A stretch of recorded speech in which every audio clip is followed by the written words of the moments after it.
High above the bustling streets of modern Athens, a massive rocky outcrop rises sharply against the sky. It stands as a constant reminder of a city's origins and the peak of an ancient civilization. This is not just any hill. It is the Acropolis, the heart and soul of ancient Athens, a place where history is not buried, it is etched into the very stone. The name itself tells a story. The word Acropolis comes from the Greek words akron, meaning highest point, and polis, meaning city. It literally translates to highest city. It was not unique. Many Greek cities had their own acropolis serving as defensive strongholds. But this particular Acropolis, the one in Athens, became the Acropolis, a symbol recognized the world over. Long before the gleaming marble temples we see today, this rock was already important. Evidence suggests people lived here as early as the 4th millennium BC. By the late Bronze Age, around 1300 BC, the Mycenaeans built a fortified palace on the summit. They encircled it with a massive cyclopean wall, using huge stones. Some were up to 10 meters high and 6 meters thick. This formidable barrier served as the primary defense for centuries. Inside, a secret well, reached by a steep set of stairs carved into the rock, provided a critical water source during sieges. The Acropolis faced a true crisis during the Persian invasions in the early 5th century BC. In 480 BC, the armies of Xerxes I sacked Athens, burning the temples on the Acropolis. These included the older temple of Athena Polias and an unfinished predecessor to the Parthenon. After the Persian threat subsided, the Athenians did not just clear the debris. They deliberately incorporated many architectural fragments of the destroyed buildings, like unfluted column drums and metopes, into a new northern retaining wall. It stood as a stark, visible war memorial. It was a testament to what was lost and a pledge to rebuild. And rebuild they did.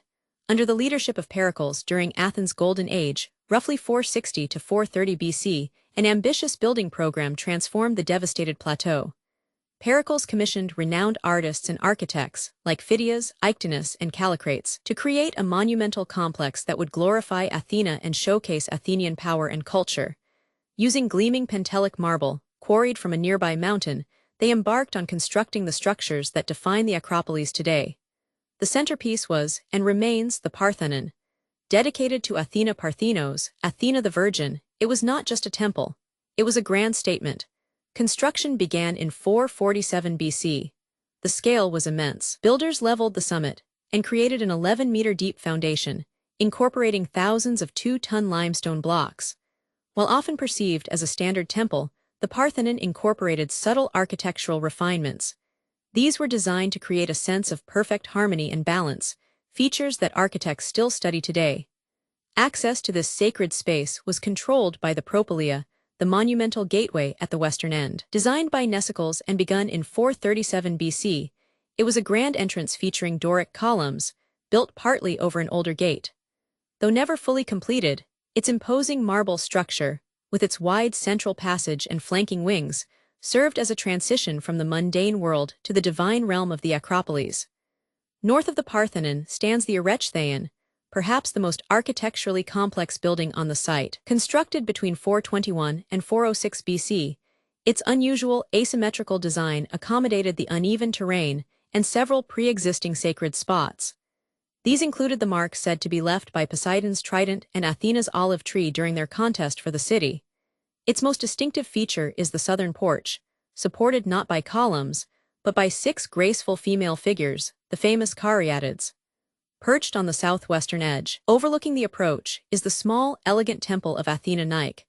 Built entirely of Pentelic marble, with delicate Ionic columns, it celebrated Athenian victories, particularly against the Persians. Its location and design make it a prominent, yet intimate, structure greeting visitors as they ascend. Standing between the Propylaea and the Parthenon was another awe-inspiring creation by Phidias, the gigantic bronze statue of Athena Primachos, which means Athena who fights in the front line. Completed around 450 BC, it stood a colossal 9 meters tall. The gleam of her gilt spear tip was reportedly visible to sailors rounding Cape Saunion, miles away. It was a beacon of Athens' protective goddess. But the Acropolis was not just a collection of grand temples. It was a living, breathing religious and administrative center. The site plan reveals traces of other important structures. For example, there was the Chocathek, likely storing bronze votive offerings, the Pandrosian, a sanctuary related to one of Athens' mythical founding figures, and altars dedicated to Athena and Zeus. Even in Roman times, a small circular temple honoring Rome and Augustus was added, showing the site's evolving significance. Central to the Acropolis's cultural life was the Great Panathenea Festival, held every 4 years. It was a massive celebration, rivaling the Olympic Games. The highlight was a grand procession that wound through the city and culminated on the Acropolis.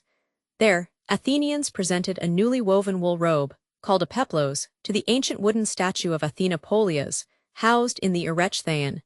This renewed their connection to the city's patron deity. Over the centuries, the Acropolis weathered many changes. After the decline of ancient Greece, it served different masters. Under the Byzantines, the Parthenon became a church dedicated to the Virgin Mary. During the period of Latin rule, it was a cathedral.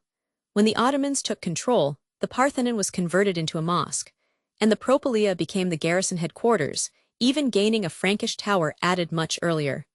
One of the most tragic events in the Acropolis's long history occurred in 1687, during the Morin War. The Ottoman rulers were using the Parthenon to store gunpowder. When Venetian forces laid siege to Athens, their artillery fired upon the Acropolis. A shell hit the Parthenon, igniting the gunpowder magazine. The resulting explosion ripped through the building, causing catastrophic damage and creating the ruined state we largely see today. Since Greece gained independence, and especially since 1975, a massive, painstaking restoration project has been underway. The goal is to reverse centuries of decay, pollution damage, and past misguided repairs. This is not simple reconstruction. Instead, it involves carefully collecting and identifying tens of thousands of stone fragments. This uses cutting-edge technology alongside a deep understanding of ancient building techniques. Restorations use original material where possible, supplemented by new marble. All pieces are joined with titanium dowels, in a process designed to be completely reversible for future generations. Finally, consider the very foundation the Acropolis rests upon. It is a geological feature known as a clip. It is composed of older limestone dramatically thrust over younger, softer schist rock millions of years ago. The erosion of the surrounding land left this hard limestone cap standing tall. While providing a natural defensive position, this geological boundary between the layers also creates springs and caves around the base, adding another layer to the site's complex natural and human history.